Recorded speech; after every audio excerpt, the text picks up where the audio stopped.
We've been playing a game all about thrones. We've been playing Take the Throne by Death Trap Games.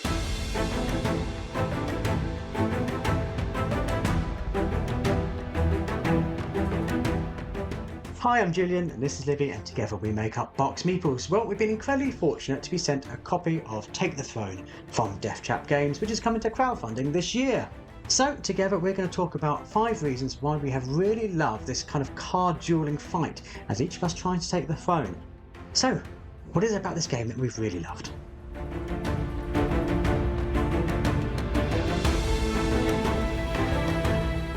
So Take the Throne is a card game for 2 to 6 players. Each round you'll be playing a card to try to gain victory points by the end of the round.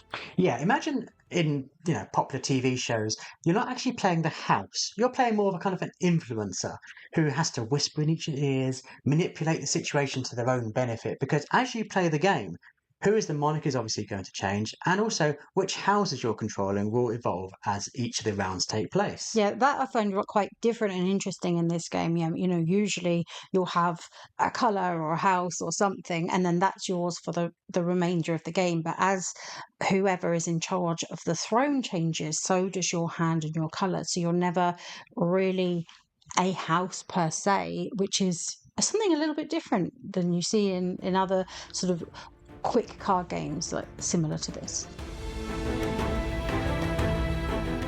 So Take the Throne is a kingdom of fighting houses, where 5 of those houses actually are exactly the same. Everyone has the same cards which they have to deal with, which gives you a certain sense of, I know what cards you have, what opportunities you have to play with. However, the only one who is different is indeed the current monarch. Now they have cards, they have more cards and they have more powerful cards because their objective shifts obviously from trying to take the throne to trying to defend the throne. Yeah, this game you really do want to hold on to the throne as long as you can. And it's really interesting. We love those kind of asymmetric powers in games, and a lot of our favourites have that element in it. But not many of them have one player that's very different to everyone else around the table, which is what happens here. And it's an interesting dynamic of how long you can hold on to the throne for when you have it, and how the others around the table manipulate each other to try to take it from you or to stop someone else having it.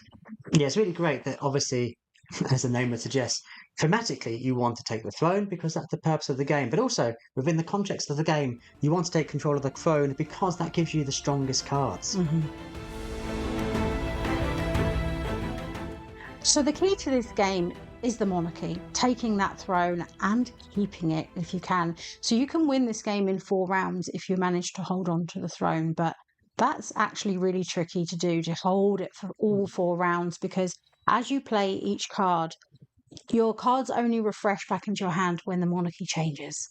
So each round that you've played a new card and you've played a new card, the good ones are slowly diminishing, and your availability of what you have left is thinning out, and the chances of someone else being able to usurp you and take over that throne increase greater and greater.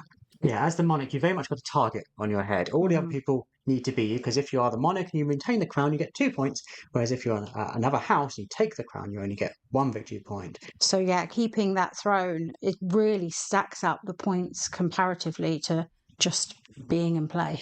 Now, you've got to keep an eye on how many points everyone has, because you can only actually win the game if you are the current reigning monarch. And of course, you have 8 victory points. So as soon as someone gets 8 victory points, everyone is trying to stop that person ever from becoming the monarch again. Yes. And so are also building up their points and points and points until eventually more people are on the cusp of being able to win. And that's when the fight for the crown really does kick in. So, turns out, the crown is in fact very heavy.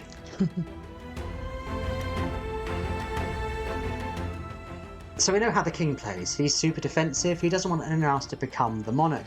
But all the other houses obviously want to become the monarch. So their cards are much more aggressive, much more attacking.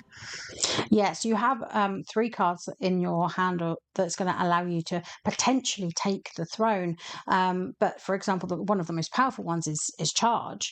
But if anyone else plays a charge card, all charges are discarded. So it becomes useless. So you really have to think about the timing in terms of what you think someone else is going to play when you've played yours, who's got what left, as they might have played one earlier potentially. And then there's also the attack card. Now, that if someone else plays a charge, they'll take the throne over you, but if no one else has, that does give you an opportunity to have the throne. Unless, of course, the monarchs play a card that stops all attack cards. So you can see it comes really, really tit for tat in the different cards of who's doing what. And there's also an infiltrate card, which will also allow you to take the throne depending on what happens with other people's gameplay there. And of course, there are cards that let you change what someone else has played or manipulate other players in different ways. And you can even spend one of your victory points in order to play a different card. So that two-pronged attack, that kind of long thought-out process. I love the fact that some of the actions you have are immediate. So you play those, then you can start playing with other people's cards. Some of them are achieved at the end of the round. So you really have to think about, what have they done? How can I change what they've done if I need to? And ultimately make my plan succeed if I have kind of got that twofold attack going on. Yeah. And what's interesting as well is some of those houses, if you are thinking, actually, I'm not vying for the throne this round because I think it's a bit too risky, I'm not sure if others are too. There's a card in there that if the monarch keeps the throne, you're also going to get a victory point. So you are betting on that movement around the table, which is quite interesting. Yes, full on little finger. So it literally says in the instruction book here, in Take the Throne, talking is encouraged. And I mean, it doesn't say that you have to tell the truth. And I think that if you really get into this game and you get that chat around the table, that's when it really comes to life. And you can, persuade other players that is this now really the time to charge, knowing that maybe you will also play a charge and they won't get it, but maybe you don't mind that round, or you think that someone else has played a card and you're trying to convince the rest of the table to go along with you. There's a lot of manipulating can happen around the table to make this a really interesting play. Yeah, I love the fact that the cards are played face down, and that's when you can get really devious. You can go, pretty sure he has a charge left. So if you've just played your charge, that's going to cancel out. Is that something you really want to do? You might have no idea what anyone else has played, but just sowing that seed of doubt might be enough to prevent someone else from laying a charge. And then maybe you've laid a charge. You're going to be the only one who's got a charge played. Hurrah, the throne is yours. Yeah. And I find that's when your game really does come alive. And when you are doing that kind of social manipulation, where you are trying to play the room as you're playing your cards. Yeah, and for me, that's when the game it kind of comes to life, and it becomes, you get that sort of life when you're playing those sort of social deduction games. There's quite a lot of them out there, and also games like Love Letter and things like that, where you're trying to sort of play out the best card and hope people don't realize you've got the higher number or that. And it's got that sort of style mixed with that. You're not guessing who's what. You know who's the monarch, but you are really trying to guess what they're going to do, how they're going to manipulate, who's charging for that throne when. So being able to read the other players around the table is what works in this. This is a really great game to take to a tavern. To a pub. It's less than 30 cards.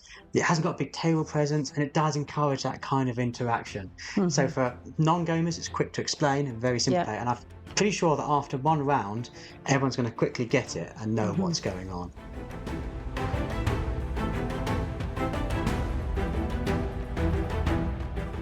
So that's what we've really enjoyed about Take the Throne by Death Trap Games, and we hope that these 5 reasons help you gauge whether it might be a game for you. Of course, we do have a link to the crowdfunding in the description, so if you are interested in following the campaign, learning more about the game, then do click on that and head over and get a better look and see how the campaign progresses. Obviously, if you've discovered us from that campaign, I am Julian and this is Libby, and we make up BoxedMeeples. We post a video right on YouTube at least twice a week, always talking about board games, and also you can catch us up on various other social media. So if you are interested in stuff we do, maybe consider subscribing.